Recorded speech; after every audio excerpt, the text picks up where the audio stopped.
우리 사순절이 시작됩니다. 사순절은 고난주간이 이 부활주일이 오기 전에 고난주간을 뺀 그리고 주일을 뺀 40일의 기간을 사순절이라 그렇게 이야기합니다.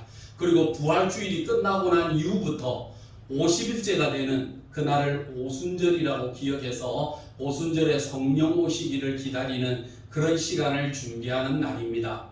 이 사순절은 지난 수요일부터 시작됐습니다. 그래서 이 수요일을 죄의 사순절이라고 이야기합니다. 그게 뭐냐 하면 하나님 앞에 우리의 죄를 뒤집어 쓰고 하나님 앞에 이 40일 기간 동안 하나님 앞에 회개하는 마음과 회개하는 영으로 살겠습니다 라고 준비하며 나가는 시간입니다. 아마 우리가 지난 수요일부터 성경 읽기도 하고 기도도 하면서 우리가 준비를 하고 있는 줄로 압니다. 여러분, 이 40일을 통해서 사순절을 통해서 이 중세의 많은 시간들 속에는 기적의 사순절이라고 표현도 했습니다. 왜냐하면 이때 하나님 앞에 회개하고 자신의 길을 돌이킨 사람들에게 하나님께서 기적과 같은 능력과 은혜도 베풀어 주신 사건이 간증과 같이 많이 나열되어 있었기 때문입니다. 그렇기 때문에 이 날을 어떻게 보내느냐가 여러분의 인생이 바뀌어지고 새롭게 세워지는 기회가 될 수도 있는 것입니다. 제가 한번 오늘 오신 우리 성도들에게 한번 물어보겠습니다. 여러분, 예수를 믿는다는 것이 어떤 의미입니까? 여러분, 왜 예수를 믿으십니까? 예수를 믿는 것이 저와 여러분에게 어떤 의미가 있는 것입니까? 여러분, 이것이 우리가 신앙생활에 가져야 될 답입니다. 이 답을 우리 대신 표현해 준 사람이 있습니다. 라인홀드 니버라고 하는 분입니다. 이분은 신학자이시고 윤리학자이십니다. 라인홀드 니버가 이렇게 이야기했습니다. 예수를 믿는다는 그 의미는 십자가 안에서 내 생의 의미가 발견되어지는 바로 그것이다 라고 하는 것입니다. 내 인생의 의미를 십자가 안에서 발견할 때에 그때에 우리가 예수 믿음에 대한 진정한 삶을 경험하게 됩니다. 십자가 없이 생을 깨달은 사람들은 거의 야망으로 삽니다. 욕심과 욕망으로 삽니다. 땅의 것을 추구하며 삽니다. 땅의 성취만을 바라보고 삽니다. 그러나 십자가 안에서 내 인생의 생애를 발견한 사람은 하나님 앞에서 진정 거듭난 인생을 멋지게 살아갈 수 있다는 것입니다. 그래서 신앙을 이야기할 때마다 우리가 잊지 말아야 될 세 가지 사실입니다. 첫째는 우리가 믿음으로 구원을 받는다라고 하는 그 사실을 우리는 기억하고 있습니다. 구원은 나의 의로 가는 것이 아닙니다. 나의 행위로 가는 것이 아닙니다. 구원은 믿음으로 말미암아 구원받는다는 사실이 첫 번째 단계입니다. 그 다음에 두 번째, 구원받은 사람에게는 반드시 나타나는 것이 있는데 그것이 바로 거룩하여지는 것입니다. 날마다 하나님 안에 거듭났기 때문에 거룩하여짐이 생활화되는 것입니다. 오늘로 우리에게 표현하면 이런 것입니다. 성숙해지는 겁니다. 사람이 어린아이와 같은 삶에서 벗어나서 이제는 성숙한 삶을 삽니다. 어린아이들의 특징이 자기만을 위한 이기적인 삶이라면 성숙하다는 그 삶은 우리의 주변을 돌아볼 줄 아는 삶을 사는 게 이게 성숙한 사람의 모습입니다. 자기 중심적이 아니라 주변을 돌아볼 수 있는 눈과 마음을 가지는 것, 이것이 성숙한 사람의 대표적인 표현이라는 것입니다. 세 번째, 우리에게 가지는 것이 있습니다. 그게 뭐냐면 우리가 이 생애를 끝나고 하나님 앞에 가서 서게 될 때에 그때에 하나님 앞에 상 받는다는 사실을 반드시 기억하는 것입니다. 여러분이 하나님이 상 주실 것을 기대하고 계십니까? 하나님께서 여러분에게 주실 상을 여러분 바라보고 계십니까? 히브리서 11장은 우리 앞전에 많은 신앙의 선배들은 상 주시는 이심을 믿고 신앙생활을 했었습니다. 여러분, 우리가 상에 대한 기대감이 없는 사람들이 있습니다. 왜냐하면 첫째는 하나님이 주실 상의 의미를 잘 모르기 때문입니다. 우리가 어린 시절에는 운동회를 하면 상 받을 것을 생각하면서 최선을 다해 달렸습니다. 근데 어른이 된 지금 여러분 어린아이들 뛰는 운동회 거기에 참석해서 여러분 뛰라 그럴 때 그 상 받는 거 그거 하나 때문에 여러분 최선을 다해서 뛰겠습니까? 그까짓 거. 그 뭐 공채금 몇 번 그게 뭐라고 그게 연필 몇 자로 그거 때문에 내가 아이고 땀 흘리면서 돈 주고 차라리 사면 샀지. 그것 때문에 그렇게 고생하고 싶지는 않네. 그러고 안 할 사람들 있습니다. 우리가 꼭 그런 마음입니다.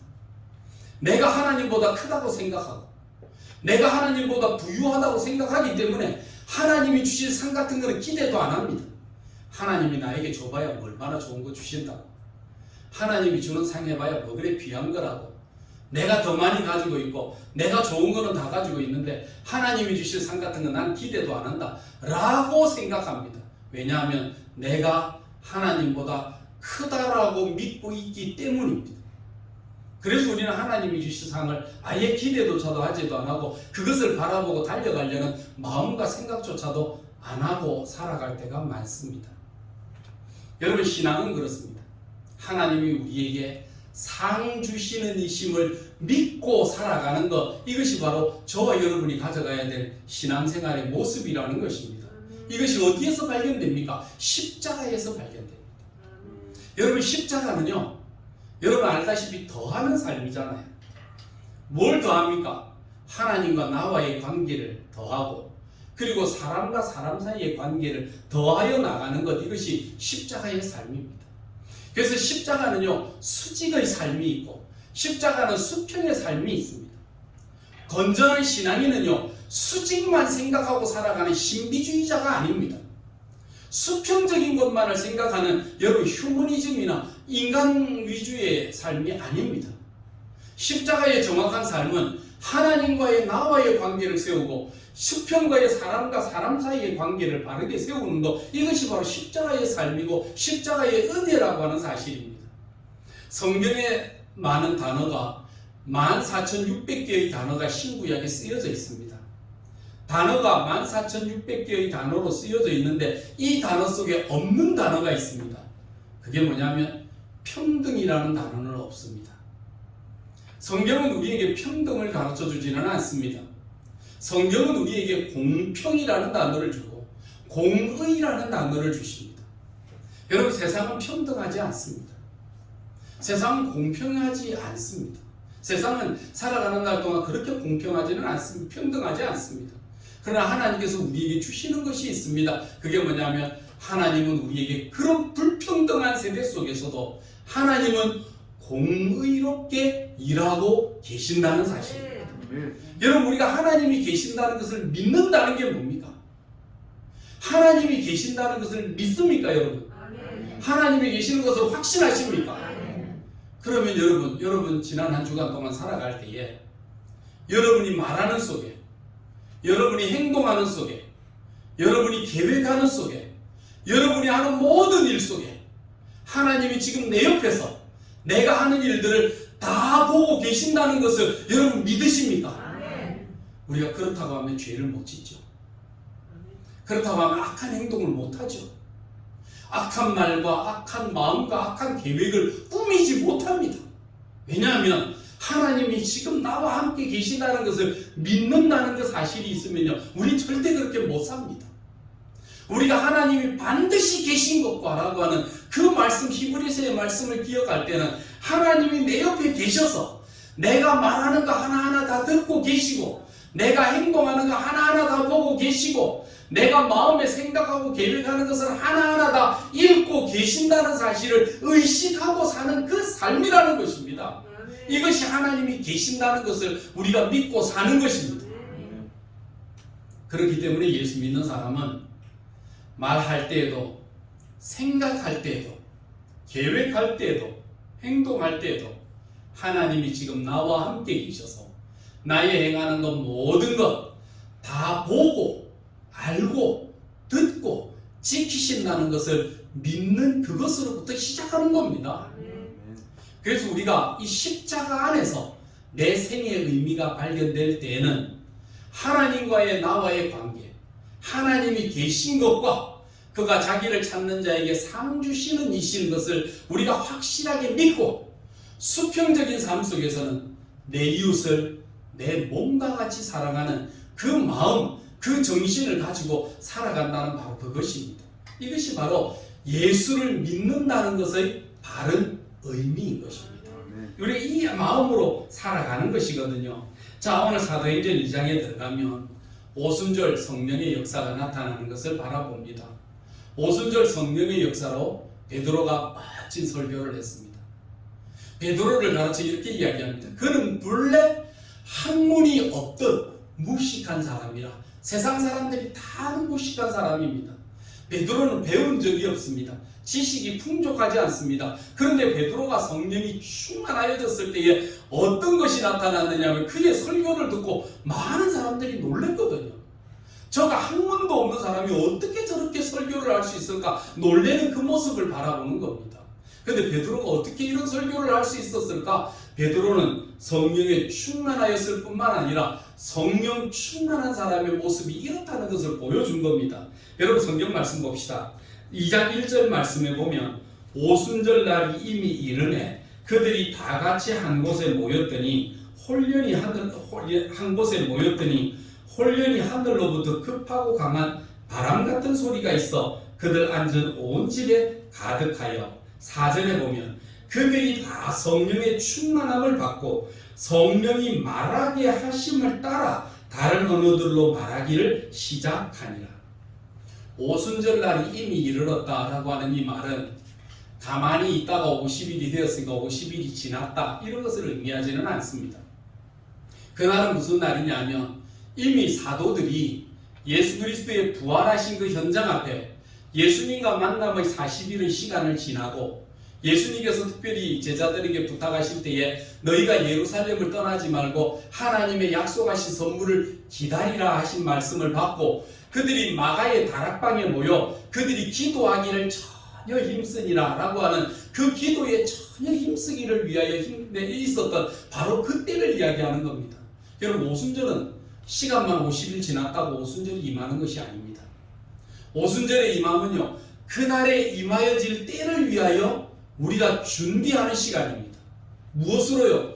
기도로서 말씀으로서 우리의 삶으로서 오순절 성령 받기를 위하여 준비할 때에 마치 물그릇에 커다란 통에 물을 하루, 이틀, 사흘, 나흘 부어가면서 50일 동안 끝까지 채워지는 그날이 되어서 50일이 되었을 때 그 물통에 물이 가득 찬 그날 그것이 딱 일었을 때에 그때에 성령 충만한 역사가 일어나는 그 일들을 경험하는 것입니다. 얼마나 우리는 많은 새해를 경험하며 살아왔습니다. 우리는 지난 50년, 60년, 70년 혹은 80년 동안 우리는 날을 보내며 살아왔습니다. 새해를 지나며 살아왔습니다. 여러분 새해를 지나며 살아오면서 우리는 어떠한 성숙함을 얻으며 살아왔습니까? 삶의 세월이 지나간다고 해서 사람이 성숙해지지 않습니다. 나이가 먹었다고 성숙한 것이 아닙니다. 그 나이 먹어 지나가는 날 동안 우리가 어떻게 살았느냐가 나로 하여금 성숙한 사람과 미성숙한 사람을 만들기도 합니다. 오늘의 정치 현실을 바라보면 어떤 사람은 그렇게 이야기했습니다. 대권에 대한 욕심은 있는데 대능이 없는 사람들이 많다고 그러는 겁니다. 능력은 없으면서 대권에 대한 욕심만을 가지고 욕심으로만 얻으려고 하는 것입니다. 능력 없는 사람이 지도자 된다는 게 얼마나 위험한지 아십니까? 우리는 경험하고 있지 않습니까? 대능이 없는 자가 욕심만으로 권력을 잡았을 때에 여러분 그 고통의 목숨 백성들에게 고스란히 돌아갑니다. 저와 여러분뿐만 아니라 여러분의 자녀의 미래까지도 거기에 걸려 있습니다. 그렇기 때문에 욕심을 가지고 사는 것이 아니라 우리가 오순절을 기다리며 성령 충만함을 기다릴 때에 우리가 성령 충만함에 가는 날짜를 기다리며 사는 것이 아니라 그 날짜에 나는 무엇을 채우며 사느냐를 생각하며 가는 것이 필요하다는 것입니다. 오순절을 어떻게 보내고 계십니까? 여러분 기도하면서 자신을 돌아보면서 성찰하면서 하나님 앞에 내 믿음의 점검을 해가면서 여러분 기다리는 믿음 생활을 하시는 겁니다. 아니면 뭐 오순절 때가 지나고 성령 강림하는 그때가 되면 알아서 성령이 임하실 것이다. 여러분 그렇게 살아가십니까? 그렇지 않습니다. 여러분 성경 2장 1절 말씀에 보면 오순절 날이 이미 이르매 그때 찼다는 것입니다. 찰 때에 그들이 다 같이 한 곳에 모였더니 다 같이 한 곳에서 모여서 하나님 앞에 기도하며 성령 가운데 믿음으로 살았던 그 자리 앞에서 하나님의 놀라운 성령의 역사하심이 나오는데 성령이 충만하면 어떤 일들이 나타나느냐 하면 자기가 임의로 하고 싶은 말을 하는 것이 아닙니다. 4절에 그렇게 이야기했잖아요. 성령의 충만함을 받고 성령이 말하게 하심을 따라 말하였느니라. 우리가 예수 믿어 성령이 충만하면 내 하고 싶은 말 다 하고 사는 게 아닙니다. 성령이 충만하였을 때 성령께서 말하게 하심을 따라 말하게 하시는 이런 놀라운 은혜를 입는 바로 이 순간이 임하여집니다. 그래서 베드로가 설교할 때에 놀랬잖아요. 베드로가 철학적인 설교를 했습니까? 심리학적인 설교를 했습니까? 베드로가 그가 설교할 때에 사람들에게 논리적인 설교를 했습니까? 그렇지 않았습니다. 베드로는 딱 자기가 안 것 설교했습니다. 뭐요? 예수님과 함께 다니면서 그가 보고 경험하고 느낀 사실을 백성들 앞에 전파했다는 사실입니다. 새로운 것을 꾸미거나 만들지 않았습니다. 과장하지도 않았습니다. 있는 그 사실 자체를 그들에게 정직하게 이야기할 때에 그들이 듣고 놀랬다는 것을 이 가운데 보여주는 것이거든요. 그렇게 이야기하면서 나타나는 것이 22절 속에 나옵니다. 이스라엘 사람들아 이 말을 들으라. 너희도 아는 바와 같이 하나님께서 나사렛 예수로 큰 권능과 기사와 표적을 너희 가운데 베푸사 너희 앞에 그를 증언하셨느니라. 여러분, 성령 충만함을 받고 그들이 방언을 이야기할 때에 그들이 무슨 방언을 했을까요? 그들이 무슨 말을 했을까요? 그 주변에 있는 사람들의 증언을 들어보면 11절에 이렇게 이야기합니다. 11절에 그레데인과 아라비아인들이라 우리가 다 우리의 각 언어로 하나님의 큰 일을 말함을 듣는도다. 그렇게 이야기했습니다. 방언으로 이야기를 하는데 그 방언의 내용이 뭐냐면 하나님의 큰 일이었습니다. 그 하나님의 큰 일, 호 마그날리아 데이라고 하는 하나님의 놀랍고 큰 일들을 이야기할 때에 그들이 들을 때에 야, 우리에게 전해준 말로 하나님이 이런 놀라운 일들을 행하셨구나. 그 하나님의 놀라운 일들이 뭡니까? 22절 말씀에 있는 대로입니다. 예수로 큰 권능과 기사와 표적을 너희 가운데 베푸사 너희 앞에서 그를 증언하셨느니라. 예수님이 이 땅에 계실 때 베푸신 놀라운 기적들, 귀신을 쫓아내시고 병든 자를 고치시며 죽은 자를 살리시는, 사람들이 그 기적을 볼 때마다 뭐라고 이야기합니까? 이는 사람에게서 나온 것이 아니고 사람으로서는 할 수 없는 그 일인데 하나님이 아니고서는 할 수 없는 그 일을 당신이 하시지 않습니까? 하나님의 놀라운 일들을 경험하는 바로 이 순간을 경험하게 되는 것입니다. 그 다음에 23절 말씀에 그가 하나님께서 정하신 뜻과 미리 아신 대로 내준 바 되었거늘 너희가 법 없는 자들의 손을 빌려 못 박아 죽였으나, 하나님의 정하신 뜻, 미리 아신 바대로 하나님께서 이 일을 행하셨다는 겁니다. 여러분, 신앙생활에는요 우연이 없습니다. 우리가 믿음으로 살아가고 하나님을 믿는 자들의 삶 속에는요 우연이라는 것은 절대 없습니다. 절대 우연이 아니라 하나님의 계획과 하나님의 섭리와 하나님의 뜻 가운데 일어난다는 것을 바울 사도로 강조하고 있는 겁니다. 베드로 사도가 오늘 이 말씀을 했죠. 또 다른데 3장 18절에 있는 말씀입니다. 3장 18절에 이렇게 이야기합니다. 그러나 하나님이 모든 선지자들의 입을 통하여 자기의 그리스도께서 고난받으실 일을 미리 알게 하신 것을 이와 같이 이루셨느니라. 하나님께서 전하신 그것을 이제 이루셨다라고 하는 이 일을 확증시키는 것입니다. 4장 28절에 있는 말씀, 13장 29절에 있는 말씀을 통해서 하나님의 행하시는 일들은 우연이 없다는 겁니다. 하나님의 말씀 속에서는 우연이 되는 것이 아니라 하나님의 계획과 뜻과 준비하신 대로 하는데 어떻게 하시느냐? 하나님이 준비된 자들을 통해서 하나님은 일을 하신다라고 하셨습니다. 이 사실을 증거할 때에 베드로에게 있어서 제일 고민스러운 게 아마 두 가지가 있었을 겁니다. 초대교회 성도들에게 걸림돌 두 가지. 첫째는 가룟유다입니다. 세상에서 제자들이 선생을 팔아먹고 배신하는 일들이 없거든요. 근데 가룟유다를 바라보면서 가룟유다도 그럼 하나님 앞에 예정된 것이냐라고 물어볼 때 참 아픈 말입니다. 근데 베드로가 이 가룟유다의 사건을 통해서 뭐라고 이야기하느냐 하면 가룟유다도 그도 자기의 길을 갔거니와 이렇게 이야기했습니다. 가룟유다는 자기의 선택한 자기의 길을 간 것입니다. 가룟 유다의 사건을 이야기하면서 성경을 연구하다 보면 예수님께서 십자가를 앞두고 겟세마네 동산에서 기도하시면서 하나님 앞에 간구하셨던 그 주여 이 잔을 내게서 돌려주옵소서라고 이야기했던 주님의 애쓰시고 힘쓰셨던 기도 속에서는 무엇이 있으셨을까요? 저는 한 번씩 생각해 보면 예수님의 그 절절한 기도 속에는 자기의 십자가의 아픔, 고통, 이거는 뭐 십자가를 이미 생각하고 오셨고 십자가를 기대하고 오셨기 때문에 주님은 그것 때문에 그렇게 힘들어하거나 아파하시지는 않으셨을 것 같습니다.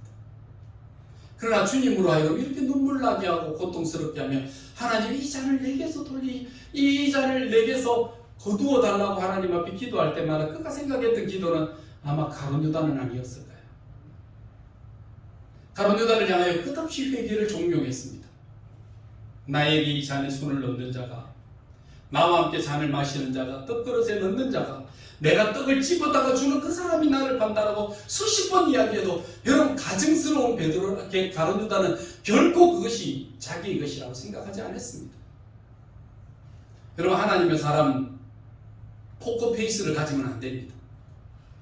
거짓말을 하고도 얼굴에 색깔 하나 안 변하고, 거짓말을 하고도 얼굴이 두꺼워서 자기가 아닌 것처럼 딱 잡아 시침이 되고 거짓말하는 여러분이 포커페이스를 가지면 안 됩니다. 가룟 유다가 그 잔을 받을 때마다 떡을 받을 때 두려워서 주님 다 아시면서 이러십니까? 라고 이야기했다면 얼마나 좋았을지 모릅니다. 그런 가룟 유다는요 뻔뻔했습니다. 포커페이스, 철저하게 얼굴을 속였습니다.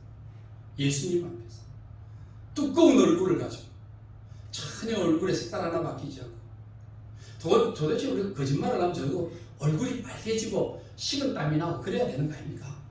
근데 전혀 그런 게 없었던 가룟 유다의 모습을 생각해 보면 이 가룟 유다를 생각할 때마다 베드로는 뭐라고 이야기하느냐, 그는 제 갈 길로 갔습니다 라고 이야기하는 걸로 그를 마무리 지어버렸습니다. 예수님과 함께 있어도 같은 길을 가는 것이 아니라 제 길로 가는 사람도 있습니다.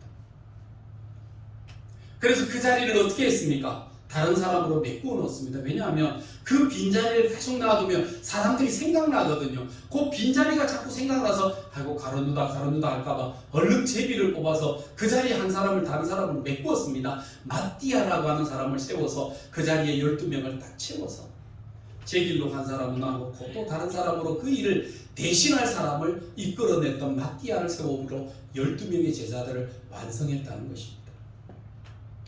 두 번째는 십자가가 참 걸림이었습니다. 지금이야 십자가가 자랑스러워 목에도 겁니다.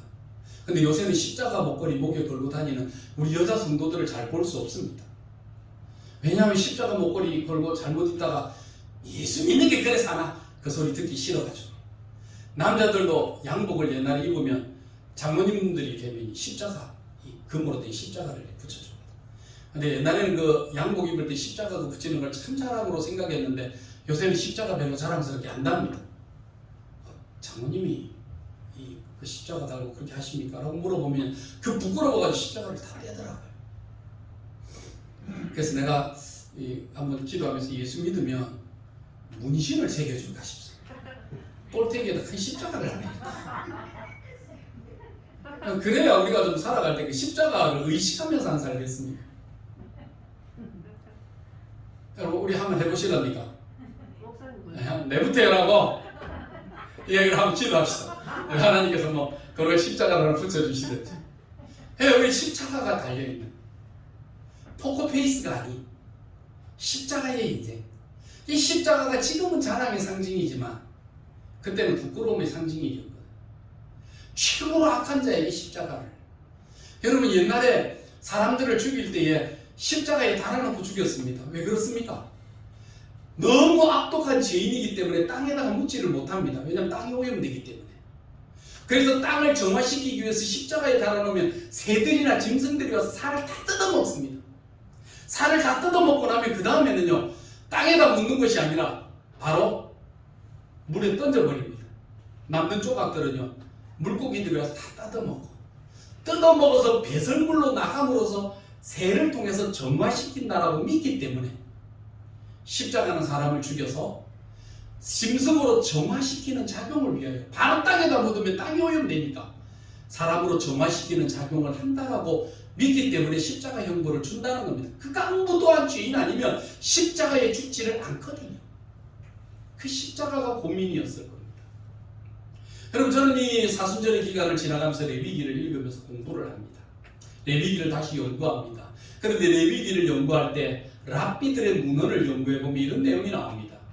하나님이 받으시는 제사, 레위기에서 제물을 가져와서 하나님 앞에 다 같이 제물을 드리는데 어떤 제물을 하나님이 받으시는가라고 물어봅니다. 거기에 랍비들은 이렇게 대답합니다. 하나님이 받으시는 제사는 이런 것이다. 제물을 드리는 사람의 마음속에 그 제물을 죽일 때에 그 제물의 양이나 비둘기나 소가 피를 흘리고 비명을 지르며 죽는 그거를 바라보면서 마음속에 생각하기를 내가 죽어야 되는데 내 대신에 네가 죽는구나 라고 하는 그 마음을 가지는 사람. 두 번째는 그가 완전히 죽어서 각을 뜨고 포를 뜨고 나눌 때에 이렇게 이야기합니다. 네가 살고 내가 죽어야 되는데 네가 죽고 내가 대신 사는구나. 이런 마음을 가진 사람의 제사는 하나님이 반드시 받으신다라고 이야기했습니다.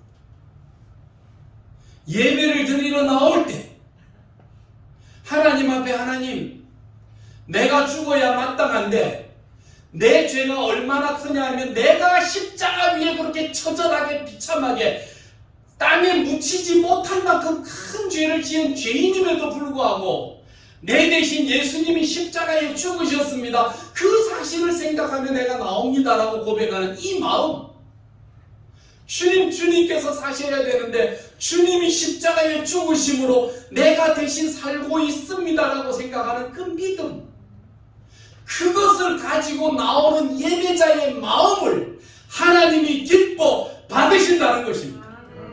여러분이 그런 마음이 있으십니까? 오늘도 이 코로나가 창궐해가지고 중내 산행하는데 우리 목사님 꼭 주일날 나오라 하네. 꼭 교회 나가야 되나? 이런 마음이 있다면 여러분, 지금의 때에 물론 저도 강제하지는 않습니다. 강제하지는 않고 때로는 우리가 지금 온라인으로도 예배를 드리되 우리가 어디에 있든지 하나님 앞에 영과 진리로 예배드리는 그 믿음의 마음 앞에서 우리 하나님이 받으십니다. 그러나 우리가 나올 수 있음에도 불구하고 거짓된 핑계로 행한다면 여러분, 그 마음에는 중심에 반드시 문제가 있을 겁니다. 우리가 하나님 앞에 나올 때 우리의 삶 속에 주님, 내가 죽어야 되는 것을 주님이 날 위해 죽으셨습니다. 두 번째는 주님이 사셔야 되는데 주님이 나 대신, 주님 대신에 내가 살고 있습니다 라고 생각하는 이 감사의 마음, 은혜의 마음, 이것이 없으면 저와 여러분은 몸은 이 자리에 와 있지만 여러분의 예배에 대한 받으심은 여러분, 하나님께서 여러분의 마음을 통해서 이미 응답해 주셨다고 믿습니다. 다윗은 이런 신앙과 이런 믿음을 드렸습니다. 그래서 성경 말씀이 23절에 보면, 25절 말씀에 보면 다윗이 그를 가르쳐 이르되 내가 항상 내 앞에 계신 주를 배웠으며, 다윗이 신앙 고백으로 이렇게 이야기합니다. 첫째는 다윗은 하나님은 항상 내 앞에 계시다는 것을 내가 믿고 삽니다. 반드시 그가 계신 것과 라고 하는 것을 믿었다는 겁니다. 그래서 다윗은 시편 23편에 내가 사망의 음침한 골짜기로 다닐지라도 내가 해를 두려워하지 아니할 것은 주의 지팡이와 막대기가 나를 지키시나이다라고 하는 믿음의 고백이 있었지 않습니까? 아멘. 이것이 다윗에게 있었습니다. 두 번째는요, 그가 내 앞에 계신 줄을 배웠으며 나로 요동하지 않게 하시기 위하여 그가 내 우편에 계시도다. 그러므로 내 마음이 기뻐하였고 내 혀도 즐거워하였으며 육체도 희망에 거하나이다. 마음이 기뻤어요. 사망의 음침한 골짜기에 있어서도 마음의 안심이 되었어요. 그러면서 사망의 음침한 골짜기 속에서 다윗이 지금 나를 죽이러 달려오는 그 와중에서도 내가 입술을 열어 원망하지 아니하고 오히려 입술을 열어 내 혓바닥으로 하나님을 찬양하게 하는 이런 놀라운 은혜를 경험했어요. 세 번째는 뭐가 있습니까? 그로 하여금 내 육체도 희망 가운데 거하나이다 라고 고백합니다. 우리의 몸의 삶 속에서도 하나님이 주시는 희망이 존재한다는 것입니다. 이것이 하나님을 믿는 자의 고백입니다. 다윗은 이런 믿음으로 살았습니다. 항상 주님이 내 앞에 계십니다. 그래서 다윗의 시편 속에 시편 16편에 들어가 보면 다윗의 이런 믿음의 고백들이 절절하게, 오늘 이 말씀이 25절부터 시작해서 28절에 있는 말씀이 다윗의 시에 나오는데 거의 시편 16편에 있는 말씀, 이것이 바로 여기서 나오는 말씀 아니겠습니까? 성도 여러분, 우리가 신앙생활, 믿음생활 할 때 베드로의 설교 속에 나오는 게 있습니다. 그게 뭐냐면 하나님의 뜻 가운데 하나님의 계획 속에 있습니다. 비록 삶 속에 가룟 유다를 통해서도, 이 사람 속에 로마 병정들을 통해서도, 빌라도를 통해서도 예수님이 십자가 위에 죽었을 때 다 죽었다. 그래서 사단은 예수님이 죽었다는 것을 선포하기 위해서 무덤에 던져놓고 큰 돌로 입구를 막고 봉인을 해서 이제 예수는 없다, 이제 예수는 끝났다라고 이야기했지만 하나님은 예수 그리스도를 죽은 자 가운데 남겨두실 수가 없어서 사흘 만에 부활시키셔서 큰 돌덩어리를 깨뜨려 버리시고 예수 그리스도로 부활하게 하시는 이런 놀라운 은혜와 신앙을 입게 하셨다는 것입니다. 이것이 바로 우리가 믿어야 될 부활 신앙이요, 이것이 우리가 가져야 될 부활의 믿음이라고 하는 것입니다. 주님이 날 위해 대신 죽으신 것은 저와 여러분에게 주실 부활이라고 하는 영생의 소망을 위해서 우리에게 부활의 은혜를 베풀어 주신 것입니다. 여러분, 우리가 받는 선물 중에 제일 좋은 선물이 뭐겠습니까? 생명을 다시 얻는 거 아니겠습니까? 여러분, 죽고 싶습니까? 죽어서만. 근데 막상 죽으라고 하면 안 죽을 텐데. 지금 막 어리고 코로나가 천고라니까 안 죽으려고 지금 서로 막 우리 이럴 때가 되면 죽고 싶은 사람들 뛰어다니면서 막 죽고 싶다 이러고 사람들 만나면서 막 이래야 되는 거 아닙니까? 근데 다 죽고 싶은 마음은 없잖아요. 죽음이 무섭잖아요. 죽는 자체가 무서운 것이 아니라 죽고 난 이후에 뭐가 알기 때문에, 죽고 난 이후에 받을 심판이 있기 때문에 두려운 것입니다. 저와 여러분이 살아가는 날 동안 반드시 형벌이 있습니다. 한 번 죽는 것은 정하신 이치요, 이후에는 심판이 있느니라. 그런데 이 심판은요, 믿지 않는 자들에게는 형벌이고 믿는 우리에게는요 구원의 은혜를 입게 되는 것입니다. 이런 구원의 은혜를 입게 되면요 우리가 하나님 앞에 서서 진짜 찬송 부르고 진짜 은혜로 사는 일들을 경험하게 될 그때가 온다는 것입니다. 그래서 우리의 믿음의 선배들은요 이런 말을 했습니다. 내가 죽으면요 천국에 가면 세 가지 놀랜다 하지 않습니까? 첫째는 무엇 때문에 놀랍니까? 첫째는요 와야 될 사람이 안 왔다는 데 놀란다는 겁니다. 내가 천국에 가면 그 사람 만나겠네 하고 왔는데 천국에 가보니까 그 사람이 올 줄 알았는데 안 왔네. 이 사실에 놀라게 될 겁니다. 두 번째는 안 와야 될 사람이 와 있다는 데 놀라는 겁니다. 저 사람이 어떻게 와 있지? 저 사람이 어떻게 올 수 있었을까? 이상하네 라고 하는 그것에 놀란답니다. 세 번째는요 내가 왔다는 사실에 놀라게 된다. 이러나 저러나 올 사람이 왔든 안 올 사람이 왔든 그건 둘째 문제인데 내가 천국에 와 있다는 사실에 대해서 놀라게 될 것이라고 이야기했습니다. 이것이 우리에게 주신 말씀입니다. 천국에 가면 놀라게 될 것입니다. 그 뭡니까? 생명을 얻었다는 사실입니다. 생명을 입었다는 사실에 대해서 놀라움을 얻게 되는 이런 일들도 있습니다. 그것뿐만 아닙니다. 우리가 행한 모든 일에 상급이 있다는 사실에 놀랍니다.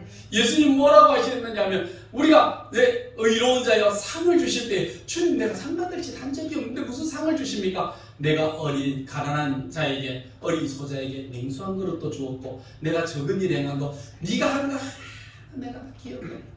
우리 하나님이 내가 못한 거 기억한 거 있으면 내가 부끄러울 텐데 내가 못한 것은 딱 제해버리시고 내가 행한 거 우리로 하여금 선한 일을 하게 하시고 우리가 선한 일에 동참하게 하시고 우리가 모든 일에 착하게 살게 하신 이유가 뭡니까? 하나님께서 상 받을 자격이 없는 나에게 그거를 빌미 삼아 상이라도 하나 주고 싶으셔서 우리로 하여금 하게 하신 것 아니겠습니까?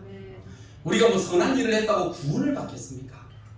착한 일을 했다고 내가 천국 갈 착한 일을 한 적이 있습니까?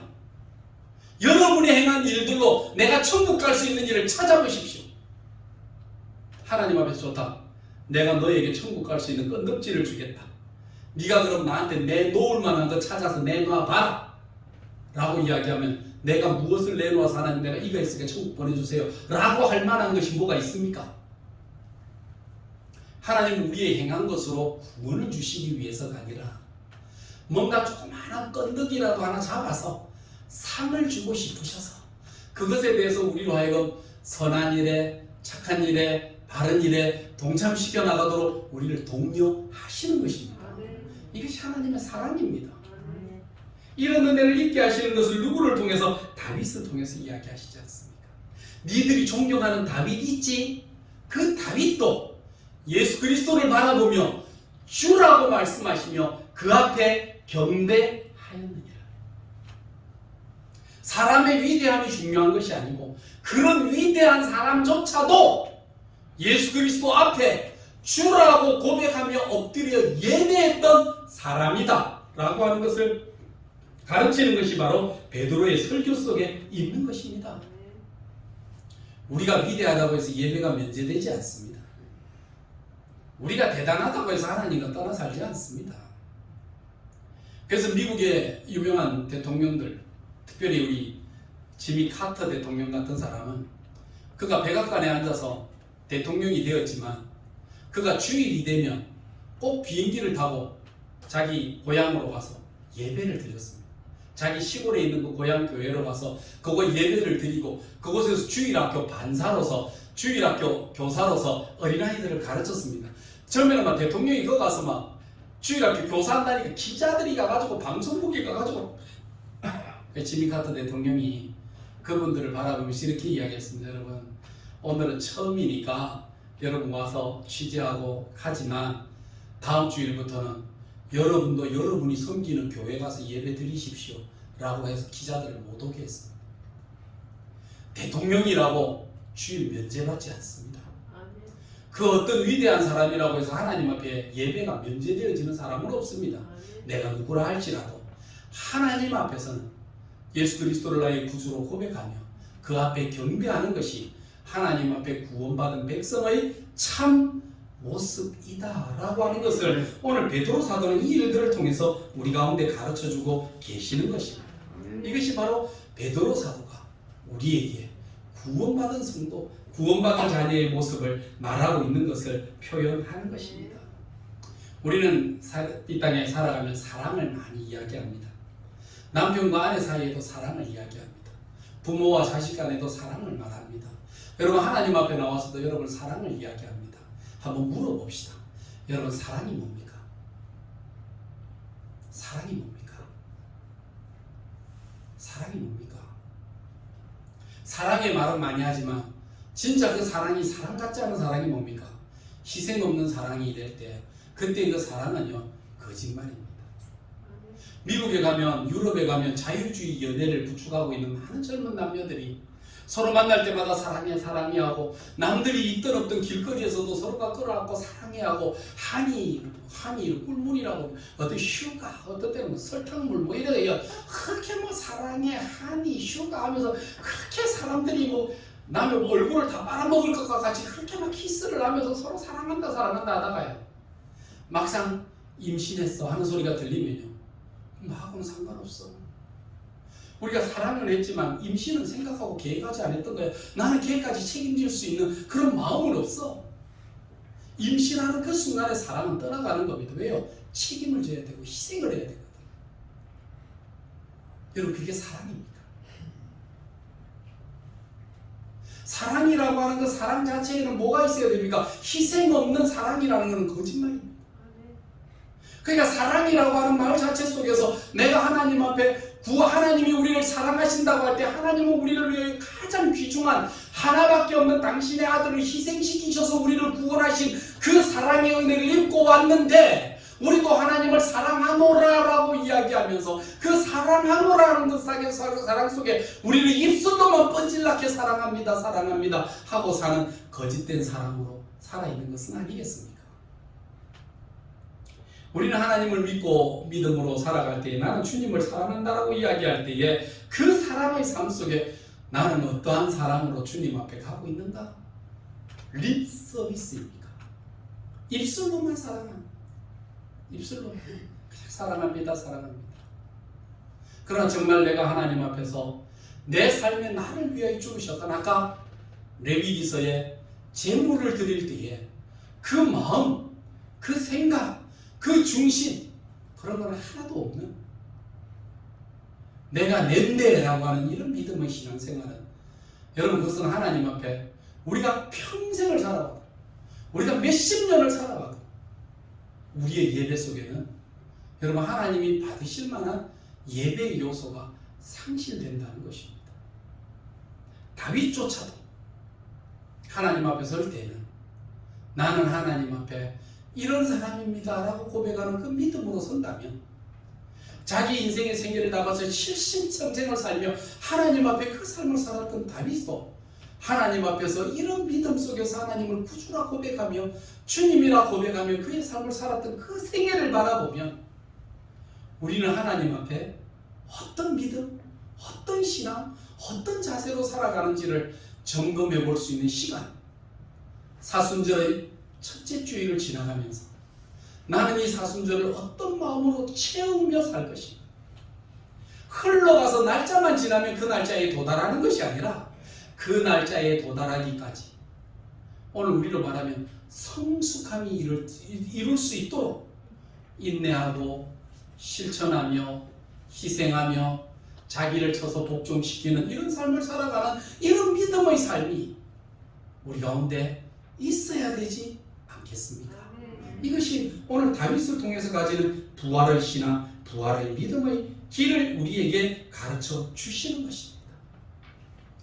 성도 여러분, 우리가 살아가면서 우리의 삶에 예수 믿는 것이 무엇입니까? 내 말은 아니고 남의 말이지만 십자가 안에서 내 생의 의미를 발견하는 그것이 바로 예수 믿는 것입니다. 따라합시다. 예수를 믿는 것은 십자가 안에서 내 생의 의미를 발견하는 것이다. 머릿속에 기억하시기를 바랍니다. 기도합시다. 거룩하신 여호와 우리 아버지 하나님, 살아가며 우리는 육신의 즐거움과 쾌락함과 우리의 안위를 즐기며 살았습니다. 하나님도 내 삶에 이런 기쁨을 위해 희생해 주기를 바라고 하나님을 이용해서라도 나는 생애의 기쁨을 찾으려고 살아왔던 지난날의 내 삶이 있었음을 고백합니다. 그래서 하나님 앞에 감사와 찬양보다는 하나님 앞에 원망과 불평이 많고 내 해달라는 대로 안 해주면 마치 아이들과 같이 투정하고 마치 하나님 앞에서 밥도 먹지 않고 방 안에 들어가서 콕 박혀서 오고 가지도 안 하는 그런 불손한 모습으로 살아갈 때가 있었음을 주님 앞에 고백합니다. 내 생에 예수 믿는 것이 십자가 안에 내 생의 의미가 발견될 때에 우리가 숨 쉬는 것에도 의미가 있고 먹는 것에도 의미가 있고 살아가는 것에도 의미가 있어야 되는데 그 의미 없이 살아가는 어리석은 저희가 되지 않게 하여 주시고 지금까지 살아왔던 의미 없는 내 생애를 벗어나 십자가 안의 생의 의미를 다시 발견하는 복되고 귀한 이 사순절 기간이 되며 예수님께서 십자가에 죽으셨을 때 나도 옛사람과 같이 죽고 주님이 부활하셨을 때 그 부활의 현장에서 나도 부활의 증인으로 세워지는 복되고 귀한 은혜가 있게 하여 주옵소서. 믿사옵고 예수님의 이름으로 기도드리옵나이다. 아멘. 기도하겠습니다. 이제는 이 땅 가운데 말씀 가운데 순종하여 오셔서 십자가 위에 자신의 삶을 다 희생함으로 하나님의 사랑을 증거하셨던 우리 주 예수 그리스도의 은혜와 우리를 사랑하신다는 그 사랑이 말로만이 아니 자기의 삶의 가장 큰 부분을 희생함으로 우리의 사랑을 확증하셨던 하나님 아버지의 무한하신 사랑하심과 깨닫지 못하는 우리에게 친히 오셔서 내 영으로 내 마음으로 내 육체로 친히 깨닫게 하시는 성령 하나님의 놀라우신 역사가 사순절의 이 40일 기간을 지나가며 말씀을 묵상하고 지나간 나의 삶을 돌아보며 하나님 앞에 십자가 안에서 내 생의 의미를 깨닫기를 원하는 하나님의 백성들 머리머리 위에, 그들의 가정과 자녀성들 위에 이제로부터 영원토록 함께 있을지어다. 아멘.